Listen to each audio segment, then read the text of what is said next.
Welcome back to the Justin Henry Show live here on Champions Round. Today's May 5th, also known as Cinco de Mayo. You know what? I actually might get in my Spanish bag here during the episode. I'm going to throw Matt off a little bit and our guests off. I'm going to see if they know a little bit of Spanish too down the show, And I got my Bulls hat on because I don't think there was any basketball on last night, right?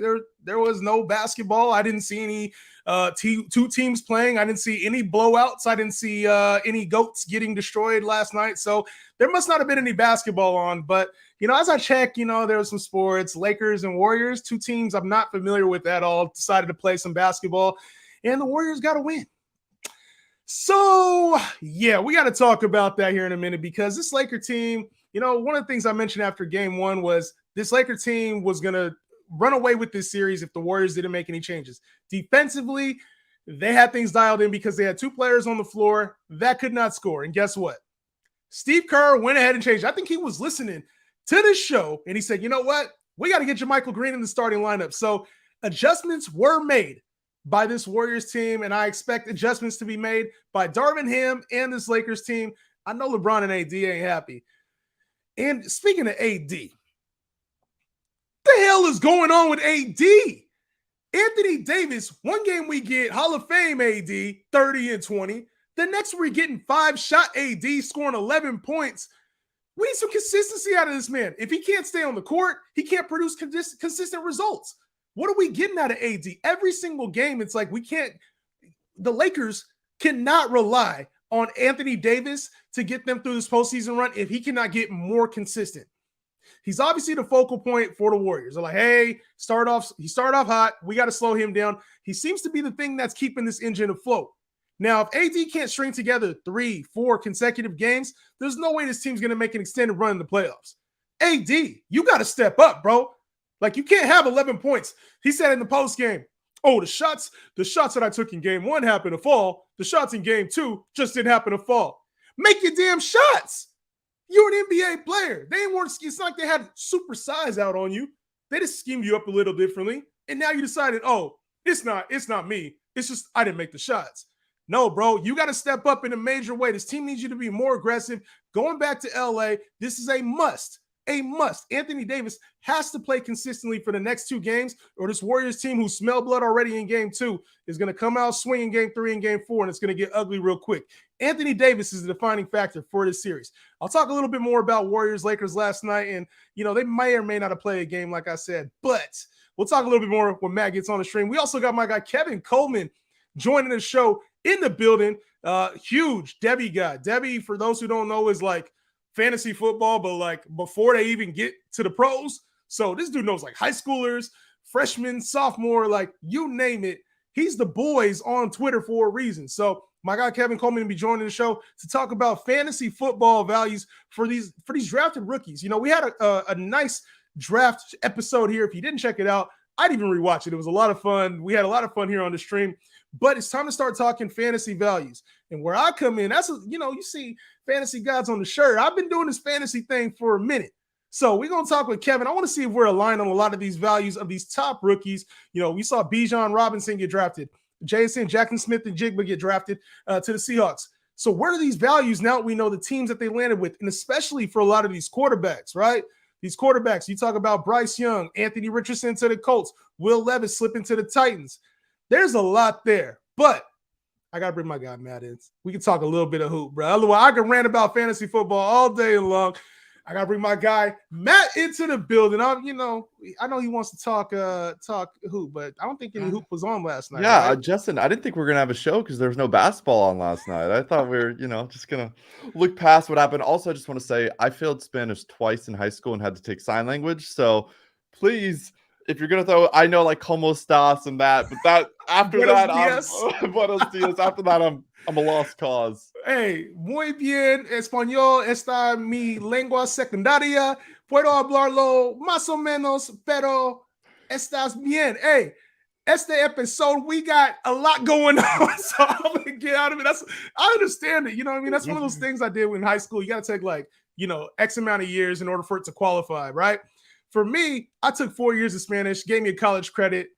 It was good to go. You know what I'm saying? So, I may or may not been all in on it during that fourth year, that senior year. I got senioritis. Look, I ain't gonna lie, but well, we did have some basketball last night, man. And I kind of already explained my thoughts here on AD. Mr. Scampers in the building was good. He said Warriors were hitting everything last night. It was a rough night for me as a Laker fan, but for Lakers in general, because the Warriors were hitting everything. Klay Thompson, 8-0 or 8 threes last night. It was a good performance for the Warriors. They needed it. Yeah, no, when Klay Thompson's one of those players, like, I don't know if someone gets hot, there's not really anyone like Klay Thompson just starts hitting everything. There's that 1-3 hit in the corner where he gets the ball from Draymond. He's fading out of bounds. Like, looks like one of the toughest shots in all of basketball to hit. The second that went in, I was like, all right, it's going to be Klay's night tonight. Well, it's like him, and then you can even, like, Dre was a little bit more aggressive. I think we saw Dre dunk, like, to start the game very early. And, Jordan Poole didn't even really get busy last night. He only had 6 points, but it seemed like this team was locked in. And when you get 15 out of JaMychal Green, things are looking real lovely for you. So I think I would expect this Laker team to come in to LA, obviously make some adjustments to the adjustments that the Warriors made, which was we got to get this thing spaced out a little bit more. Kevon Looney, who was very good against the Kings, not so great against the Lakers, who can spread things out offensively and defensively. Now, when it heads back to LA, Matt, I'm of the belief that the home team normally has the advantage with role players early on, but there's a potential in like game 4 for this thing to get split, right? Yeah. I think the Lakers have not lost at home yet. I'm not sure if the Lakers do make an adjustment, what else do the Warriors have left in the tank? That's kind of where I'm at right now. Yeah, I think the Lakers at the end of the day, they got one in Golden State, right? They got one on the road. They took care of business. Obviously you would love to have taken both like Denver did, but you got the job done, protect home court. I'm really interested to see, like, it's not even game 3, it's game 4 where I got my eyes on. I'm thinking to myself, like, if it is like the Lakers win that game, like, then, you're in a situation where does it go 3-1 or you tie it up? That's such a huge game to me. But we got some good basketball on tonight as well, Justin. I think overall, I'm excited, man. It's good, man. The slate is good, and I feel like the games are getting better, which is crazy because it's a natural progression. But then at the same time, there's some series that just seem kind of mismatched. We're not getting that tonight. Even the Suns and Nuggets series without Chris Paul is going to be an interesting series. We'll talk about Sixers Celtics here in a bit, but the Suns Nuggets series, Nuggets are up 2-0 right now, and Chris Paul is going to be out at least through game 5, which it really hurts the Suns team in a way. But I'm also of the belief, like, sometimes you get addition by subtraction, right? Yeah. Chris Paul has minutes. He's looking a little bit older, a little bit slower. They got this guy Campaign now who, I know you ain't the biggest fan of Campaign, but he brings a different energy, a different defense, a different hustle out there. And it also gives some of these other guys who've been on the bench, the TJ Warrens, the Terrence Rosses, their opportunity to step up into a larger role. I think we see that from the Suns at least in game 3. Are you on board with me? No, I agree. I fully expect this Suns team to come out and, feed off the energy of Phoenix, like the fans. And I would be shocked if they went down 3-0. I would, we're not going to have a show tomorrow, but if they're down 3-0, then you know what? Hey, Denver's just that much better than I expected. If it's 3-0, it's going 5. Like, I don't think this Suns team gets swept. Even without Chris Paul, they're not getting swept. I think this thing's going at least 6 or 7. I think we see a comeback from the Suns, and they have renewed energy in game 3 and game 4. The Nuggets are a really good basketball team. They're deep, which is the problem with the Suns right now is they haven't found their depth. But when you talk about addition by subtraction, sometimes the best thing that can happen is that new guys can emerge with roles and now step up, especially. We talked about it just with the Lakers series. At home, sometimes your role players step up in a major way. So I would expect to see some increased production. Josh Okogie playing at a higher level, like DeAndre Ayton. I'm looking at you, bro. Oh. I'm looking at you, DeAndre. If you can't step up in game 3 and game 4, you just collecting a check. What are you doing on the court if this isn't your moment with Chris Paul out? Yeah. All right. Well, Matt, we're going to get to a lot more hoop. We're going to talk a lot more. But I got to bring my guy Kevin Coleman on to talk fantasy football and these rookies, my man. Matt, I'll see you here in a bit. I'm going to switch you off here. But without it, you don't really need a whole big introduction here. My guy Kevin Coleman is one of the best in the space. I'm going to bring him on, a.k.a. the Boys 22. Kevin, my man, how you living today, dog? I'm good, brother. How are you? Oh, basketball's on, football's on, a lot of good things happening. So I can't complain at all, my man. How'd you like that Warriors King series, bro? Yeah, you know what, man? Why you bring that up? I was in such a good mood, and then you got to bring my Kings losing. Now it was good to have them back in the playoffs. Like I didn't think the Kings were going to win. I thought we had some opportunities there, but we're growing. I don't know. I think we got to get another piece. Like we got to get a guy. I think Sabonis was great. Fox is my dude. I've loved Fox forever. But we need another piece in there to compete. But just make the playoffs, man. I forgot what that felt like. I forgot what even just playing in the playoffs was like. So that's nice. Good to see him back in the playoffs and a lot of building blocks too. Like this is a strong season for the Sacramento Kings. So shout out to Kev, my man. We both up here in NorCal with the football guys and also the Debbie Royale, man. And a lot of people don't know what the hell Debbie is. I barely knew what it was, and I barely knew how to explain it earlier in the show, man. Talk to me a little bit about your background before we get into some of these rookies, man. Yeah, we just started. I started a little while ago, and we did Debbie, and all Debbie is, it's just I love college football and I love fantasy football, but I don't necessarily like doing college fantasy. So essentially, what it is like you just draft like a taxi squad. So the way I look at it is like you're a minor league baseball team. So you have your NFL squad, you have your dynasty squad, you draft your dynasty players. And then you get another draft where you draft college dudes, and it can be 1 round or it can be 10 rounds. It can be as deep as you want. So like I have a league where I drafted Bijan 2 years ago. And so now I get him, you promote him as you get there. And then they're also like, you can trade him, you can do all kinds of stuff. Basically it's for degenerates that love dynasty, but want a little extra. And so you get to have some fun, draft college guys. And if you like college football, like I do, it kind of adds to that. That's a simple explanation. It can get very complicated, but I always say, just keep it easy. If you like college football, a couple rounds, draft some college guys, you could trade them and have some fun with them. I barely get to the college guys, man. So I'm over here scared to death of these rookies, but here you are taking freshmen 2 years early, and a guy like Bijan Robinson. Robinson, bro, he's a beast, and you got him 2 years ago. Called that out, obviously, but going to the Atlanta Falcons now in a move for fantasy purposes. In the real draft, you get it. There's some question marks. Like the Falcons got so much to address offensively and defensively, and they go and get Bijan, which is probably more of a luxury item. But as somebody who is now invested, an early adopter in Bijan Robinson, should I say, but then also talking to anybody who's in redraft formats this year, what can we expect from Bijan Robinson coming out the gates with the Atlanta Falcons? I mean, it's hard not to smash it and just say, hey, he realistically maybe running back 2 or 3 in redraft. Like you're looking at a guy. Oh yeah. I mean, you're looking at a guy that's in a Falcons offense now listen, I like Tyler Algier. Tyler Algier was not necessarily a great college running back. Like he was out there juking guys that are probably insurance salesmen at BYU now. Like when we're talking about like Algier and his draft capital, and he got 1,000 yards last year. Now you put in Bijan at draft capital, top 10 capital, and that's in Arthur Smith's offense. You can say whatever you want. This dude runs the ball. And so you're going to see volume with Bijan. What else do you want from like that? And I think the running back position in redraft, even in Dynasty, there's a lot of question marks. Like even CMC, like I think he'll go 1-on-1 more likely when you talk about running backs, but just from the injury history and all of that, Eckler again, what is that going to look like? I think the Chargers are going to add somebody, so I could see them getting a guy like maybe Zeke. Maybe Zeke gets thrown out there. I'm putting it out there because I don't want him to come back to my Cowboys. But so maybe Zeke, maybe those guys. But when you look at Bijan, I think it's just volume. You're going to see the volume in there, and I think he's an asset that you have to kind of go after and get. Like he's getting valued right now in a 1 quarterback leagues. He's getting valued as the 3rd best overall player behind Jefferson and behind Chase. That's how he's getting valued. That's wild to me because the talent's there, right? Obviously, the tape is out. We know the metrics and the analytics behind it. But when you look at guys like Saquon Barkley, Jonathan Taylor, Christian McCaffrey, some of these guys who have been mainstays at the top of these drafts for years, and we're going to put Bijan up there. You think he's that caliber, and is it more because the pass catching side, like the PPR, you think he has a higher floor, or do you think it's just because the offense are going to utilize him some more? Like, which way are you going with that?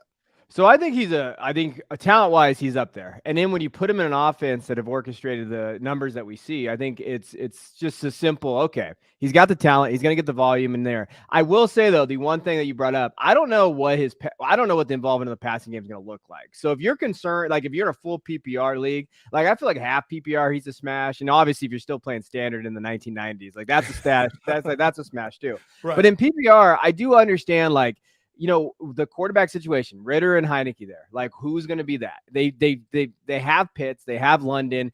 where are they going to get him involved? And even just based on the analytic numbers, they don't really like. Everybody says running backs just playing the slot. They really don't. Like when they don't produce well. And in this offense, we have never seen that. So I understand like if your hesitation with Bijan and PPR is like you're worried about where that pass catching is going to be, but he could be like Derrick Henry in the past with Arthur Smith's offense, where he just gets so much volume that you're just like, yeah, I'm okay with it. He's just going to get tons of volume. He's going to score those touchdowns. And I mean, realistically, I think his ceiling is like 1,400 yards rushing. If they use him the right way and they just pound it and he can get 300 carries, I mean, it would not shock me. I think Algier is going to get some carries in there, but I think that his ceiling is very high of this rookie class. Yeah, I can see his ceiling being up there. The part that does concern me early on, especially in the season, probably working him in with Tyler Algier, some form of split carries, just because Tyler Algier did somehow earn that right last year, even with the 5th round draft capital.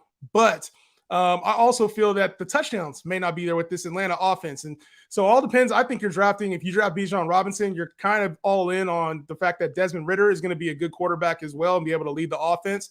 So I do have a little bit of I guess, a little bit of pause. But at the same time, I'm like, you know what? I see the potential with a guy like Bijan. And if everything does hit, he's good to go. Another back in the timeshare right now that just got drafted, obviously, Jahmyr Gibbs. The surprise, I would say, of the draft, you're not counting Anthony Richardson, probably the surprise of the draft, Jahmyr Gibbs drafted at number 12 to the Detroit Lions.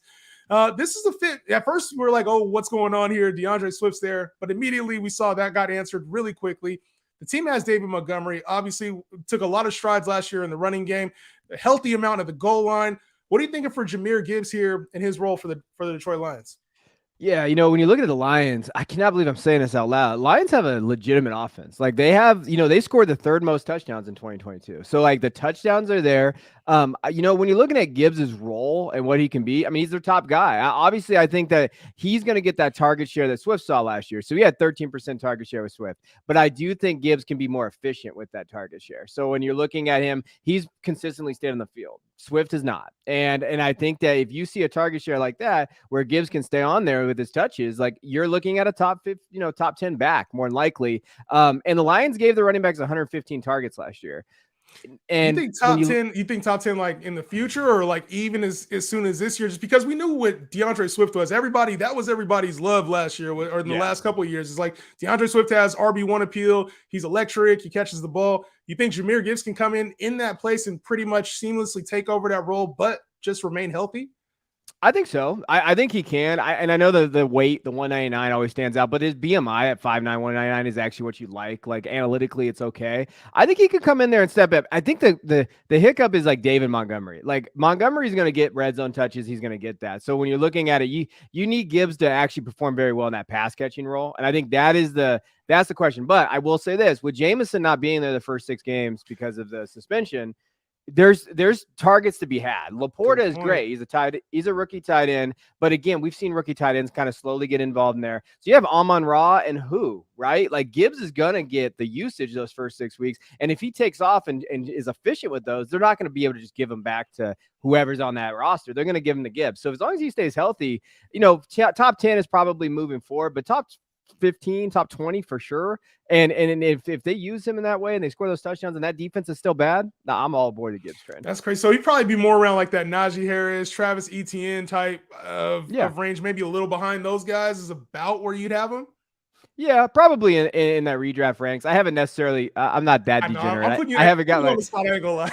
But like if I'm just thinking about it, yeah. I mean, with the running back position the way it looks, like especially in PPR, I mean he's a smash. Like, and he's that guy that and they're gonna use him. And I mentioned this on the Football Guys podcast that we do. There's also an element of like human element. These guys drafted him at 12. And they got a lot of crap for it. They got some crap for it and said, hey, why would you draft a running back there? And then you see how defensive Brad Holmes are and like, hey, no, this guy's this superstar. They're going to get him involved because you know how, as good as I do, like these guys do not like to be wrong. And they're going to be like, no, this is our dude. See, we told you why we drafted him at 12. And I think that, and there's no spreadsheet on that. There's just vibes, right? That's what we do here. Like, we've been around this game long enough. These guys are going to get him involved early because they're going to need to, and they want to prove that they're right. Shoot, I do that with guys that I draft. Even they have one good week, I'm like, yep, he's going to the starting lineup now just because I know this is my guy. Now, speaking of my guy, there's one guy, the Colts, bro. They went up and got Anthony Richardson. Yeah. They said this is their guy. They would have took him at 101. I'm not sure if I believe that or not, but that's what they said. They would have took him at 101, and Will Levis would have been their other pick if he was gone off the board there at 104. Now, I don't believe a thing Jim Irsay has to say, but if you take any credibility with that, it seems like this guy's going to be their future quarterback for foreseeable future. Like they really believe in him. What did you think about the move, A-Rich going to the Colts, man? Anthony Richardson, it seems like there was a lot of hype, and then it kind of died down, and now it's an exciting location for him. Yeah, I mean, I think the most exciting thing for him, and we always talked about his fit, right? Like, I think most people can understand that as a quarterback, he hasn't had that much production. His accuracy has definitely been something that they need to work on. But when you're looking at where he went, like in Shane Steichen's offense with what he did with Hurts, I think it's too seamless of a fit. So when you're looking from a perspective of fantasy, like this is the thing, you can take NFL take how you want, but from a fantasy perspective of Anthony Richardson, if he starts, this dude is going to run around and score touchdowns. Like You're just going to like, that's the thing. Like we've seen bad quarterbacks before be very good fantasy assets. And then like Hurts was one of those guys that like 2 years ago, he was questionable. Like, hey, we put him in, he's going to run touchdowns. What is he going to moving forward? And then they improved on his accuracy. They got him in there and you saw that improvement through a year. So now he gets that same offensive coordinator from the beginning now, and he's going to be working with him. And again, I think Gardner is a very good backup for them because he's in that system. He knows that. I think he'll be good with Anthony. But if Anthony starts right away, this is exactly what you want from a fantasy quarterback. I don't know what we're talking about. Like in terms of like, I see people all the time, like they're questioning like, oh, will he be able to smash? Yeah. If he starts, he's going to be in there on a Colts team that has some pretty good weapons. Like when you're looking I feel like at minimum, this is a top 15 quarterback, like in fantasy, because of the rushing upside, the rushing touchdown upside. We saw with Lamar Jackson early in his career. We saw with Josh Allen, even though the passing numbers weren't there, he was still getting in the red zone somehow. And his team has a lot of weapons there. When you talk about Michael Pittman, Alec Pierce, they got Josh Downs there in the third round, Jonathan Taylor, obviously. The weapons surround Anthony Richardson, so it's not like he's not going to have anything to throw to or any other threats on the field. I think he's going to have a lot of weapons on the field. And so for me, I think he's fantasy-wise, he's the best quarterback in this draft. Anthony Richardson is the guy. If I'm going to take Bryce, Stroud, Levis, he's the one that I want to take in fantasy, in redraft, and in dynasty. Oh yeah. I mean, I think just based on the upside ceiling play, like you have to do that. And redraft too. Like I think he's an interesting late quarterback guy that you grab because, people will be down on the rookie quarterbacks and you really could build because I've done a few like redraft, mocks for one quarterback and you're getting a lot of guys. Hurts is going really early, second, third round now. Like now we're seeing like, they're doing like, so one thing that's happening in the strategy right now, instead of like the tight ends, how we get like Kelsey in the first and stuff like that, we've now shifted to like no more late round quarterbacks. I'm going to go get the top 5 dudes. Like I'm going to go get those guys in the second, third round. So now it's almost like bully quarterback. I'm going to go get that guy because I know he's going to produce at this number. Richardson though is the sneaky play because I think with the rookie quarterbacks and the way they kind of valued, you might be able to get him late in those 0 quarterback builds like that you were used to in redraft. And if he smashes his rushing upside, you just won your league. Let me ask you this. Out of the other 3 quarterbacks, Stroud, Bryce Young, Will Levis, those guys all carry their own, risk and upside, right? Like Levis, I don't think we're going to see him at least for a good portion of the season. Stroud is probably going to get an opportunity earlier in the season, and Bryce is probably going to come out as a starter and just have his opportunity there. If you're looking upside-wise out of these 3 fantasy-wise, which one do you think carries the most upside fantasy-wise for this season? Oh, so this is a tough one. It's between Bryce and CJ. And to me, I'm going to always lean Bryce because I've had him at 101 for a long time. I had him over DJU a couple years ago and I stuck with it. I got a lot of crap for it, but I was right, by the way. But like I was right, by the way. I think when you look at like the Panthers offense, I can't believe I'm saying this out loud, but I think that they're not as bad as people think they are projected on paper. Like if they can stay healthy with Thielen there and Chark's always been one of those guys that I've actually kind of liked. Like if he could just stay healthy in those cases, Mingo was an interesting pick there. I think he sucks. I think he's good. Who, Chark? DJ Chark. Yeah, I think he's solid. Yeah.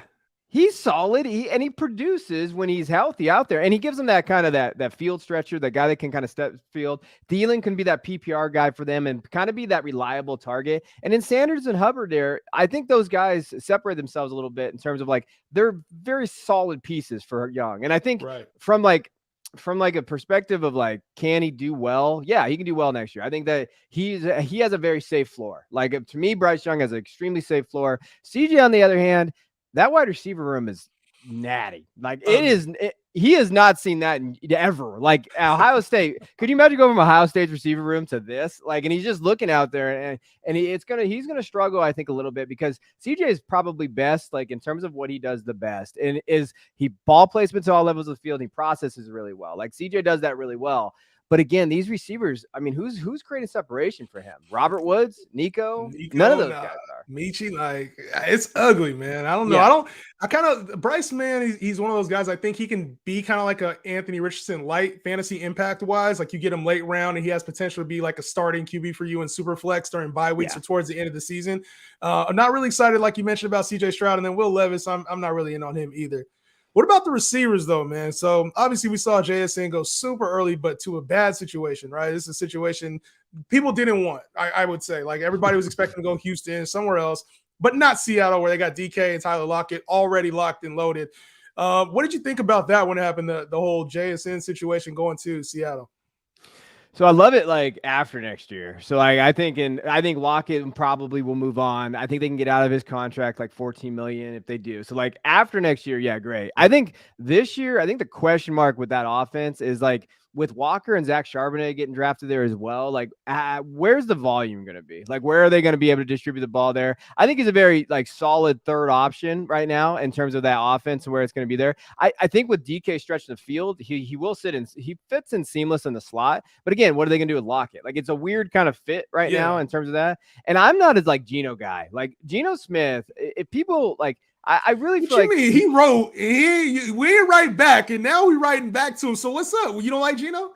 Okay. So Geno Smith to me, like the beginning of the year last year, he looked very good. I thought that he came out and he was fine. But then the second half of the season, he's kind of a fugazi a little bit. Like you saw like defenses kind of like they understood kind of how to test him and how to go after him a little bit. And I thought he struggled down the stretch. And I think there's kind of like when you're looking at, you know how it is in fantasy, the first 8 weeks, everybody's involved. Like everybody's like, oh yeah, this is my team. And then they go 1-7. They're like, I'm never looking at this again.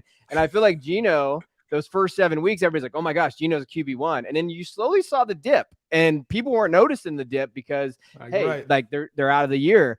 And can he support? I don't think Geno can support 3 options. So my biggest question is like, I don't think he can support Metcalf, Lockett, and JSN together. So JSN's ceiling to me is very low. Like unless Lockett something got injured or something like where you saw that, then I think he's a smash. But I'm not the Geno guy. Like I think Geno's a sell in Dynasty. I think Geno's one of those guys I'm going to avoid in redraft. Like because I just don't know if he can actually, from a fantasy perspective, elevate that team in an offense. And I think they're going to lean on their rushing attack. Yeah, I got rid of Geno for a second in a 2025 first. Don't ask me how I did that, but I'll take it. I'll take it at this point. Out of the other receivers, though, hey, and today's Cinco de Mayo. Do you know Spanish at all? Más o menos, a little bit. Hey, I'll take it. Not too much, but I know a little bit. I worked in restaurants growing up. I got a little bit on me. My change. You gotta be able to talk in the back of the house the same way you talk to the front of the house. Right? Yo, I was gonna try to do this next part in Spanish, but I don't know how to say wide receiver in Spanish, so I'm just gonna keep it moving. Who do you like the best out of the rest of the first round wide receivers? Obviously, there's all different. You can talk about size, you can talk about situation, you can talk about landing spot. Who is your favorite wide receiver other than JSN that landed in the first round?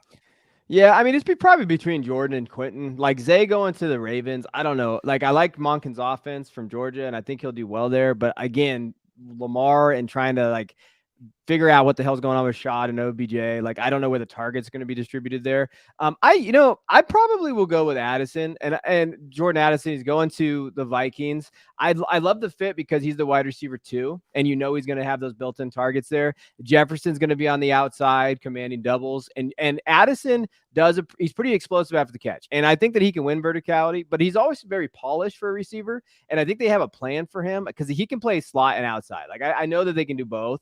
So give me Addison in an offense. I know Kirk Cousins is whatever, but I think he can support 2 wide receivers, and Addison's going to step up in there. I like Quentin Johnston, and I love that he's with Herbert. I think that's a great for Dynasty moving forward because I think that's what we should slip him a little bit ahead of Addison in Dynasty. But Keenan Allen and Mike Williams there, again, give me the guy that can produce early if we're talking about this year. Like Addison's going to be able to do that. I like Addison. The only reason I do like Quentin Johnston, I feel like he's going to be behind, two receivers, but both of those receivers are injury prone as hell. Yeah. We see Keenan Allen can't stay on the field. Mike Williams can't stay on the field. I mean, we saw a guy like Joshua Palmer last year who really stepped up after both of those guys got hurt at different points in time. So I like Quentin Johnston. I like the build. Long term, yes, I think out of Addison and Zay Flowers, he's probably the guy I like the most. But I'm kind of with you there on Addison because I think he has the immediate path to fantasy success, whereas Johnson, you're waiting on an injury. Zay Flowers, you're in a limited offense. Depending on what the Ravens do, they may just decide to open that whole thing up this year. Yeah. All right, and then Dalton Kincaid. I don't want to talk about Michael Mayer. Let's talk about Dalton Kincaid as a tight end. Went to Buffalo. They decided to panic and reach up and go ahead of your Cowboys, who everybody in the world knew he was going to, supposedly, right? Do you think he's a real fit for him on the Bills? Because it seems like, they already got Dawson Knox. Well, I think it's a fit if he plays slot. Like, I think what they're realistically going to do is just have Knox be that tight end and essentially just say, hey, we're going to have you ship over there and just be our slot kind of hybrid. Because Kincaid's biggest thing, and like when we did our big guide for football guys, and I did all the tight ends, so I know way too much about every tight end in this class. But like for me, like yak ability, hands, catch radius, athleticism, that's Kincaid's forte. What is not his forte is like play strength, run blocking, and size. Like those things don't do well. So like I've always said when I wrote about him, I said, hey, he's got to find a spot where he's going to be a pass catcher, and they're going to have to use him in that way. So like I think he could be like realistically Kincaid if Gabe Davis is someone that I think struggles in terms of like high producer and being consistent. There's a scenario where Kincaid becomes wide receiver 2, essentially on this team, like target share. Like he could get it because if they just move Knox to tight end when they need him, they're going to need him because he's a better blocker. Being tied to Allen, wide having receiver that 2 though, Cam? You said wide receiver 2, so Gabe Davis essentially. I know I'm not a big Gabe Davis fan, but he's played this 2 role for a while now and been okay. We'll say okay in this role. You think there's a case where he supplants that? Yeah, well, let me give you a reason. Like, I'm not just going to throw it out there. Knox had 11% target share in the red zone last year. If Knox just stays in line and he's just that 12 personnel having to be there, I mean, Kincaid can get a 15-20% target share in the red zone next year. And then now you're talking about touchdowns, and that scores fantasy points. So like for me, it comes from maybe if he gets that 11 to 15% target share in the red zone, plus the PPR catches, they move him into the slot. I think he could be that wide receiver 2 area. And they don't have anything at that wide receiver position. Diggs and Gabe Davis, and then Hardy, Shakir. I like both of those guys, but not like that. Like, so Kincaid, if he can get his touchdown up, and let's say his touchdown numbers go to 8, like he hasn't the last 2 years, he's at 8 touchdowns, and they really keyed on him at Utah. He could do that plus his PPR. I think he maybe could finish wide receiver 2 on the Bills. Well, he better, because they traded up, gave him first round draft capital to do it. So before you get off, Kev, I'm a cheat right now, bro. I gotta cheat. Give me your pick. Who's your guy? Who's your guy that nobody else is talking about? Everybody has a guy. Like I like Cedric Tillman, or I like Sean Tucker went undrafted. I still think he has a chance with the Bucs. Like, give me your guy. Devin Achane is everybody's favorite now that he's in Miami with the speedsters. Who's your guy? Oh man, put me on the spot. Oh, Who is my guy? I'm cheating, bro. I want to know. Like, I need to know your guy. I can't believe I'm going to say this out loud on a podcast because I've been very sneakily quiet about this. And this is not a guy I liked pre-draft. So I'm letting the draft kind of like dictate it. I think Jalen Hyatt's a value right now. And this is why. Again, I'm not like everybody out there, don't come after me, but like Jalen Hyatt.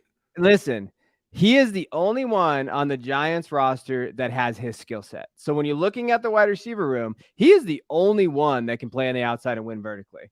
Wandale can't do that. He's coming off an injury. Sterling Shepard, he's okay. Isaiah Hodgins can get targets from the slot. Hyatt is the only one that has elite level speed in that offense and can win vertically. And if you're thinking of DeBall and you're looking at like how he kind of set up his offense in Buffalo, why can't Hyatt be the Stephon Diggs type role? He probably has that idea of like, hey, we got to find that guy because they don't have a Stephon Diggs type role. Like, I'm not calling him Stephon Diggs, so please don't come after me on Twitter. No, quotes from this episode are saying, Kev said, but is Stephon Diggs. But like, why not have that role where he can step in and be that vertical guy? Now, he might be a little boomer bust, like in terms of like maybe he has 3 catches, 100 yards, touchdown, and then maybe not. But again, I think we're sleeping on him a little bit because he's going like in rookie drafts, he's going late second, early third in some drafts. playoffs. And I'm like, you know what? He's the wide receiver one option probably on the Giants. And they just gave Daniel Jones, and I know people don't like Daniel Jones. They just gave him that contract extension, and he has a chance to earn targets. So when I'm looking for opportunity share and target share, Hyatt can earn that, right? Like you added these other guys, like you like Tillman. That's great. But where's his target share going to come from in that offense, right? Like, so when I'm looking for a guy that I might be able to like, oh, maybe some people are sleeping on him because of his like maybe pre-draft and like they were a little concerned about him. I think Hyatt fits right in there because of the value you can get for him. Kev, I'm about to steal that one, bro. Now I'm gonna steal that. I'm gonna steal that pick, man. I don't even like the Giants. I don't like their setup, but that's you providing that insight, Kev. I appreciate you as always, my man. Let the people know where to find you.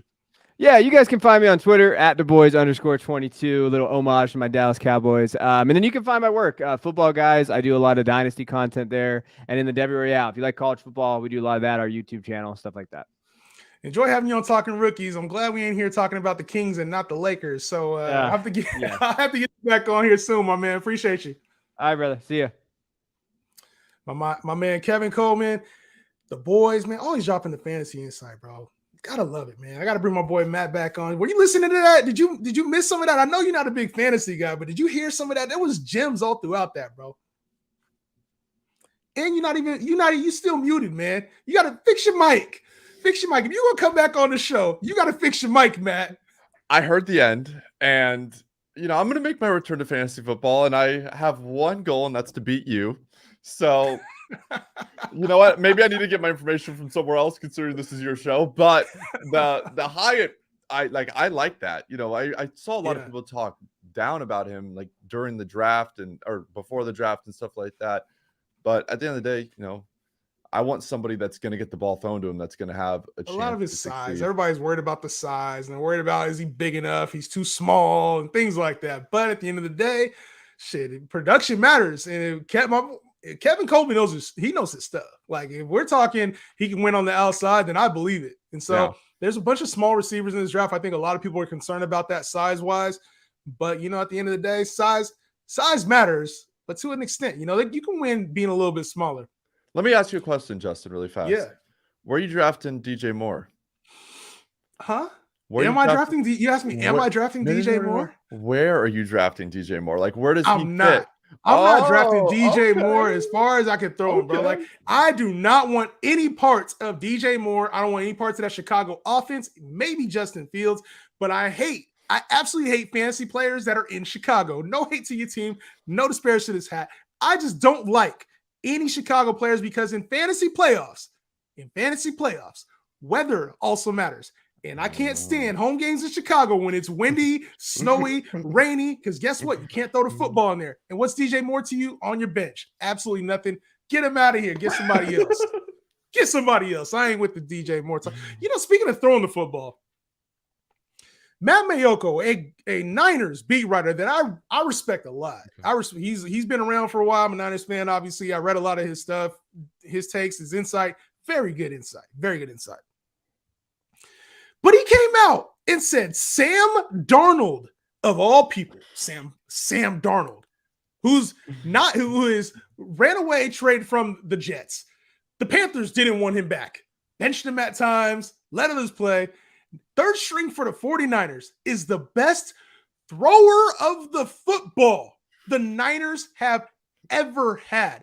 Now, this was in quotes. So I don't know the context of it. I didn't sit there and actually, do my homework and go watch the video or hear exactly what he had to say.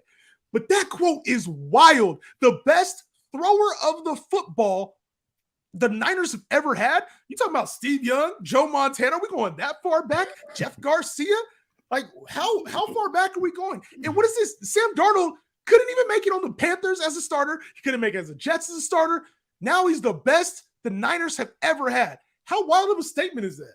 I think did you quote it or did you read? I saw you interact with that tweet. I was like, bro, we got to get rid of this because this thrower of the football thing is ruining a lot of credibility. It is. There was this guy that said, oh, Lamar Jackson isn't as good of a thrower of the football as Tyler Huntley. And Tyler Huntley got like 1,000 career yards passing in his career. He has like 4 touchdowns or something like that. Yeah, I know he's a Pro Bowler now that he was a Pro Bowler, but a thrower of if you like the guy's mechanics, just say that. If you say the ball spins nice, just say that. But this thrower of the football thing, all of them are quarterbacks. All of them can throw the football. Miss me with that shit, man. Yeah, Mitchell Trubisky was a Pro Bowler, so that the Pro Bowl in quotes really doesn't mean anything to me. Is Sam Darnold the best quarterback on the Niners? Nick, I'm gonna smack you, bro. You can't be putting that on the screen. There ain't no way, dog. Like we're really having this conversation about Sam Darnold, and there's a lot of people that think he could be the Niners opening day quarterback. The starting quarterback for the 49ers on game 1 if Brock Purdy is not available due to his injury. I'm still not in that belief, and I think this is gonna light a fire under Trey Lance, but the reports coming out are saying Sam Darnold might have the keys to this offense. That would be scary as a Niner fan. All right, headed back to the association, Matt. We started talking about this a little bit earlier, but we got a nice game on tap. The Celtics and the Sixers. Big win for the Celtics. Huge. They blew them out. But we also saw the MVP, the NBA MVP come back, Joel Embiid. What you shaking your head for? Everything we talked about the fact that Joel Embiid, wins the MVP, says he's back, he did the opposite, right? Like he just like they were down 30 points. Tatum scored 7 points. Yeah. Tatum scored 7 points and they were down 30. Like it just I don't know what to expect in game 3. I imagine, the 76ers are going to come out better than that, but I still got Boston winning tonight. It seems like it changed. The whole identity changed once Embiid came back, but Embiid wasn't fully himself. Yeah. Right. He looked right defensively, but offensively, he didn't look like the same Embiid. And then plus the Celtics just came out gassed and Jaylen Brown went crazy. And it's like, what team is going to show up for Boston has been since January. We've seen Boston look great at times, like an NBA championship contender. We've also seen them lose to a team like Houston back in the regular season by double digits. So I'm looking at this team like, where can they get some consistency? A lot of the same problems that I have with AD, Anthony Davis, it's a mirror with this Boston Celtics team. Are the Boston Celtics good enough to make a championship run? Because they're so inconsistent. You have a home game where you lose to the Sixers. Now you go and you blow them out. No team knows what to expect game 3, game 4. I think at the end of the day, the Celtics team is better than the Sixers team. But the Sixers team, I think they have a lot to figure out. Is Embiid truly healthy? Because if he's not, he needs to sit out, man. He said it was a 5 to 6 week injury. Yeah, and then he's back on the court literally within 48 hours. And like you said, defensively, he's such a huge presence down low, blocking shots. Even, injured, he was able to do that. But offensively, he seemed lost. And I think that kind of messed up the flow of things for the rest of the 76ers. And the role players of Boston, when they're playing well and, Malcolm Brogdon's hitting shots and Derek White, Marcus Smart, all these guys, it's a totally different team. It's a team that really can beat anyone and go out and win an NBA championship. Boston, to me, when they have their guys set, they are the championship team. And they're the team that's going to come out the East and won't get challenged by Denver, the Suns, the Lakers. Like, they are a complete basketball team, but they have lapses in their role players. Jason Tatum sometimes is inconsistent. Jaylen Brown sometimes is inconsistent. Their bigs get injured at times. So I do have my concerns about them, but Philly has an identity crisis right now. The Sixers need to figure out, are they going to be a James Harden-led team throughout the rest of this round at least, or are they going to be a Joel Embiid-led team through this rest of this round? Because Joel Embiid came back early, and I think it was a lot of, I'm the MVP. I want to show that I'm the most valuable player. There was a lot of pride, I believe, in him coming back in game 2 instead of game 3, whether it was to get rhythm, to see if he was fully healthy on the court. To me, that didn't seem right. You just had a steal in game 1. Nobody predicted the Sixers to win that game. Not a lot of people, I'll say. I'm sure somebody out there did. But not a lot of people had the Sixers winning game 1 in Boston. And I think that kind of messed up the flow. When you put a guy like Joel Embiid back in there, I think it would have been much more strategic to have the home crowd amped up with their MVP, amped up with the fact that Joel Embiid is coming back, and it could have seemed like it was early then. To me, it was ill-timed when it felt like the Sixers had all the momentum, and now we're looking at a Philly team kind of with their back against the wall. I think Philly can still win a game, at least at home, but I think this is 2-2 going back into Boston. And I loved how James Harden, after that game 1 victory, all of his teammates are celebrating on the court, and he's like, guys, it's game 1. Let's go in the locker room. Like, it's just game 1. Like, he does seem, he's accomplished so much in the NBA, and I believe that, with Joel Embiid on the sidelines, he can lead this team, and they are, they showed in game 1 they can be very successful. And I agree with all your points that you just made. I feel like a game 3 return, if Embiid was going to come back early, in front of the home court, just won MVP, all that stuff, that would have been a huge advantage, I feel like, to the 76ers. Yeah, it would have ignited the crowd, bro. I just feel like there would have been a different type of energy. I mean, it's still going to be there game 1 in Philly. Like, I still think it's, or game 3, excuse me, in Philly, but it's the first game there in Philly. But you mentioned with Harden, it's like, it seems like he has the switch. And it kind of gives me like that Russell Westbrook vibe where if you're the guy on the team, if Harden is your main guy, it's like everything kind of flows differently than when he feels like he has to sacrifice. Because James Harden is sacrificing. It's easy to see. He could drop 30 or 40 any given game. He even mentioned in his presser, he said, you guys want me to score 40 or do you want me to get 20 and 12? I will sacrifice. I'll try something different this year to big up my team. We're seeing it, and it works with Harden as the main guy. We got to see if it works with him as the number 2 and sacrificing. I think we need to still see a little bit more aggressive Harden in this series if the Sixers want to win. 2 coaches got fired, bro. Actually, 3 did, but 2 big coaches got fired. Mike Budenholzer and Nick Nurse, both championship winning coaches, got fired. Budenholzer off of a first-round exit.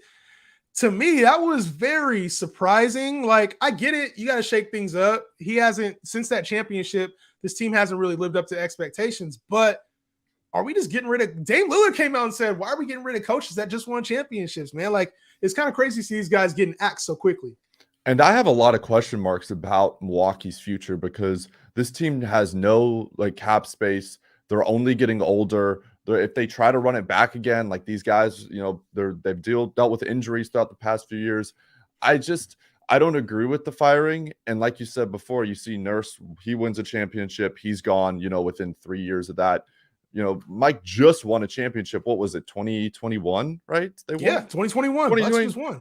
And it's like, what do you have to do to secure, the Milwaukee Bucks had the best record in the East. Like, they were the number 1 seed. I understand that they lost to a Miami team that's continuing to prove that they are not an 8 seed whatsoever. Right. Like, I don't like it. I'm not really sure who they're going to go out. Do you have any candidates off the top of your head? Well, I'm thinking a guy in Toronto who just got let go, who's won a championship before, and my guy Nick said that in the private chat too. It's like, yo, Nick Nurse might be a really good fit for this Bucks team, and he's taken teams that have absolutely no talent and turned them into something, right? So I think that would actually be a good fit. And, I know Imo Udoka is it looks like he's landing in Houston. Yeah. So we'll see if that actually pans out the way it's supposed to. But yes, it was a wild firing. And, it's the short-term nature of everything that we do now. Like, everything is we're so quick to eliminate. We're so quick to change course. We're so quick to adapt.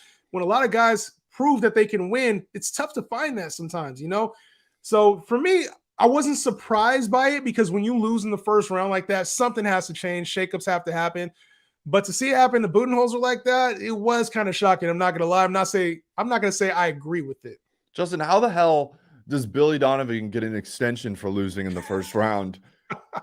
And, everyone else is firing their coaches. Like, oh my gosh. Well, it makes you wonder, did he lose the locker room? Was there really something else going on that we didn't know about behind the scenes? A lot of times when there's firings like that seem kind of wild, you start to question what was really going on with the team. And did the team respect him? Did they still have his corner? Nick Nurse came out and was like, oh, good luck winning with those guys. So it seemed like he might have already had some issues with the players. So you can never really understand what's going on. Obviously, we see what's on the TV. We know their accolades and resume, but at the same time, we don't always know what's going on behind the scenes. So to me, that was a little interesting. But hopefully those guys get jobs. I'm sure they will because both of them are both talented coaches. So other than that, let's get into these Daily Dozen and then let's wrap up for today. Let's do it. Let's get into this Daily Dozen. Oh, and we got one more thing before we wrap up. I got one more thing too. But let's get into this Daily Dozen first. Daily Dozen. All right. We got 2 games on the slate today. Good games too. We got to hit. The last time we did this, Matt, we were 6 out of 12. So if you guys are rocking with us for some player prop information, let's see if we can get it done. The first game, the first play on the agenda, Jason Tatum Does he get a double-double tonight? Ooh. I don't like it. No, I don't I think don't so. like it at all. Actually. I'm going under. Me too. I feel like that might be one of those freebies they give out. If you guys want to play Daily Dozen with us, what we're doing is we're going in, making our picks, 12 picks. Oh, you can see it right there, 12 picks. We're going to go in and try to get 12 right. If you get 12 right, you can win a prize if you're playing the free version, or you can 100 extra money. It's a $12 buy-in, so I'm all about 100x in my money. We're going to get it on the paid side. Joel Embiid, will he get a double-double today at home? I feel like I got to say yes, right? We got to say yes. It's We gotta Joel say Embiid, yes. right? Joel Embiid. And I think the only thing that concerns me is that he might be dealing with this injury a little bit more than we're giving it credit for. So I'm gonna say yes, but I don't feel very confident about that now. I feel like it might be a trap. That feels like a trap. It feels like a trap. It is a trap, but I'm gonna go with it. Let's rock with it. Still double-double. He's going to get the rebounds. He'll be back. Maybe he just scores a little bit less. James Harden, is he getting a double-double tonight? I think he does with assists. I agree. Let's go James Harden over on a double-double. DeAndre Ayton, who has struggled mightily this series, is he getting a double-double tonight? That's a tough one. I don't know. These feel like traps. They almost feel like they're too easy. You think of I feel like Ayton has struggled mightily this series, and if they're gonna need him to rebound in a different way, right? Not actually rebound the basketball, but rebound performance-wise. The only thing is, we haven't seen him rebound really this whole series. Yeah, he only had 8 rebounds last game. You want to talk about traps? It seems like a trap, but I'm going to go with the under. Even though if they do win tonight, it's going to be because DeAndre Ayton gets a double-double. Yeah, we'll put it that way. Oops, I went. Let's go under. Kevin Durant, double-double. Somebody else is going to have to get real active. And this is obviously going to have to come with the rebounds. I don't think he gets to 10 rebounds tonight. No. I'm on the under. Devin Booker, double-double. And this would have to come with assists. And now Devin Booker has been playing an increased role for the Suns team, but it's been with points, not assists. The only thing is Chris Paul is out. So are we going to see, we haven't seen the new lineup. Is it going to be Campaign that's inserted? Are they going to go with like a Damian Lee or maybe a Terrence Ross that comes in and plays guard? That remains to be seen.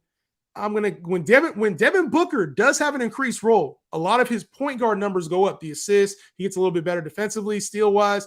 I'm still going to go with the under, but if it happens, it's because they went with the bigger lineup, not the smaller lineup. Yeah, he's had 2 games in the last month where he's had 10 assists. So I'm going to go with the under too. It could happen. It could happen, but I'm on the under on that one. Jaylen Brown, total made threes, 2.5 against the Sixers tonight. You think he had a monster game last game? He did have a big game. I'm going to go over. You know what? I think he can hit 3 threes. I'm riding with you, Matt. Maxey, 2.5 threes as well. That's a big number for Maxey. But they're at home. We know players step up at home. The offense, when Joel Embiid is back, typically tends to go offensively through Maxey. It's like instead of Harden. That's a big number, though. Let's go over. What do you think? Over? Okay. I trust you. Going over. Don't say that.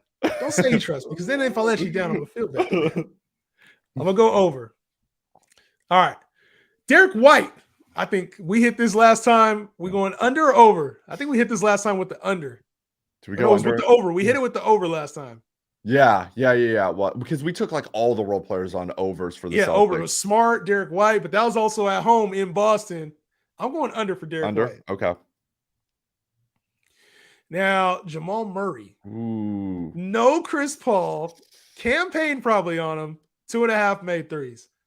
I feel like, This is an over moment. This is an over. I feel like we're going to see Blue Arrow go crazy. And then my guy, this is actually, I don't know if you knew this about me, but Michael Porter Jr. is one of my favorite players, bro. Really? Yeah, he was. Like, I was all invested in him becoming like the next KD. So like, I actually have some cool cards. I don't know if you ever can see these cards, but like, I got a Michael Porter Jr. like rookie, Gem Mint 10, platinum, out of 199 card chilling right here. I got like a Michael Porter Jr. Revolution, Gem Mint 10. Like, I was collecting some Michael Porter Jr. stuff, bro. Like, you know what I'm saying? I wasn't. Wow. Yeah, I was a Michael Porter Jr. stan. I thought he had next, and sure enough, he's just a volume shooter. a volume shooter. He takes terrible shots. But one thing he does is he'll shoot the damn ball out of those 3-pointers. Just because I showed that, I'm going over. We got to go over. Yeah, for the going those cards, we got to go over. All right, last one. Campaign 1.5 threes for tonight. What you thinking? This one's all on you. No, under. Under. Even with the increased playing time. Under. We're going under, baby. Just campaign shoot. I'm not worried. I'm not worried. The campaign, hey, it will not go away. Guys, if you want to play with us, download the Champions Round app. Play daily dozens. It's open till the games start today at 4:30 Pacific time, 7:30 Eastern.